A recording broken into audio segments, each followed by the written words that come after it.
Phone पर साबूदाना की खिचड़ी की रेसिपी किसको वेरी बताया? इंटरेस्टिंग है ये लेडी शिमा। आप लोस शिमला में जाओ ना तो वहाँ एक प्योर स्ट्रिक्ट वेजिटेरियन होटल है, Deepak Sharma ji. Deepak Sharma ji is a very staunch RSS जी जी। Activist and all that.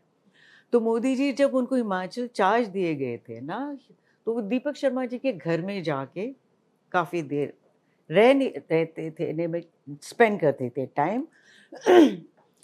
तो उनका खाना भी होता था। तो दीपक शर्मा जी के होटल नीचे है और उनके ऊपर एक छोटा सा कमरा है।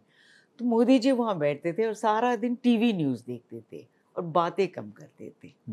And I don't know if I should say, तो सीमा जी कहते थे मुझे ना अजीब लगता था कि वो बैठ के सारा दिन टीवी देखते थे, कभी चाय पानी के बारे में भी नहीं पूछते। तो वो जाके कहते आप कुछ खाओगे, कुछ करोगे?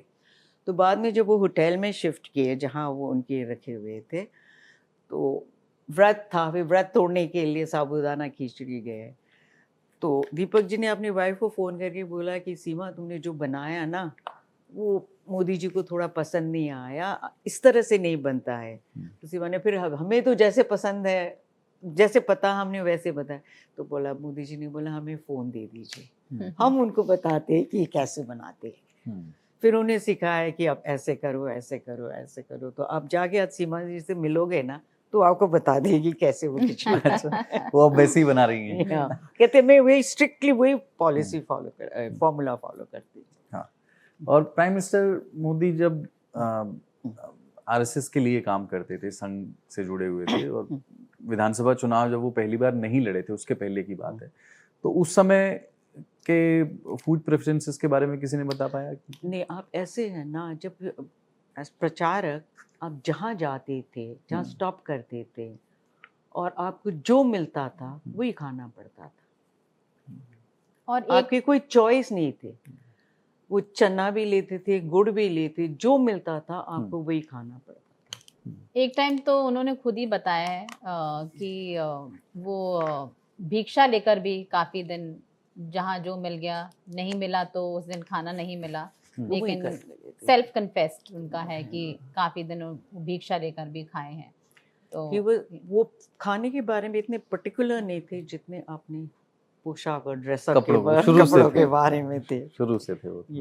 वो भी उसका ध्यान रखते हैं, बड़े ध्यान रखते थे। पर प्राइम मिनिस्टर मोदी ने कभी संसद की कैंटीन में प्राइम मिनिस्टर के यहाँ जी जाके खाया भी, जब कैंटीन री-इनॉग्रेट हुआ था, और वो फुल बिल भी दे के। अच्छा, पूरा पैसा। पर ऐसा आमतौर पे अक्सर तो नहीं होता होगा कि प्राइम मिनिस्टर कैंटीन में जाके खाएं, पर ये अनयूजुअल। हमारे रिसर्च में ऑनेस्टली हमें कभी नहीं मिला कि प्राइम मिनिस्टर किसी कैंटीन में जाके खाए। मोदी जी वो संसद की कैंटीन में खाया उन्होंने, और 29 रुपए का बिल भुगतान भी दिया, 298 if I'm not mistaken।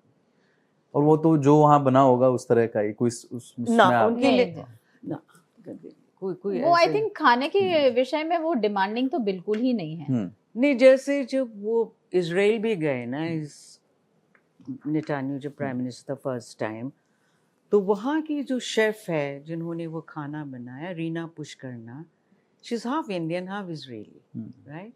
उन्हें ये क्लियर था कि अदरक की चाय, बाकी कोई डिमांड्स, कोई रिक्वेस्ट नहीं आया, बट अदरक की चाय के सप्लाई कंटिन्यूअस रहना चाहिए। और उन्होंने उनके विजिट के ऑनर में एक गुजराती ट्विस्ट दिया, तो उन्होंने लसानिया बनाया गुजराती स्टाइल। वो नहीं, that was not in Israel, वो वॉशिंगटन में हम मिले थे उनसे, शेफ विवेक सुंदरम।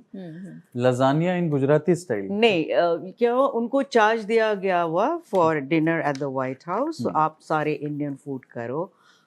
तो उन्होंने एक न्यू डिश बनाया, putting together American Indian thing, lasagna layered, and it was tri-colored, you know, white, green, saffron। तो वो दिया, but मोदी जी ने टेस्ट नहीं किया, उनका व्रत था, उन्होंने उस दिन खाली पानी पिया, टेस्ट नहीं किया। बट बाद में जाके शेफ को थैंक यू बोला और उनसे गुजराती में बात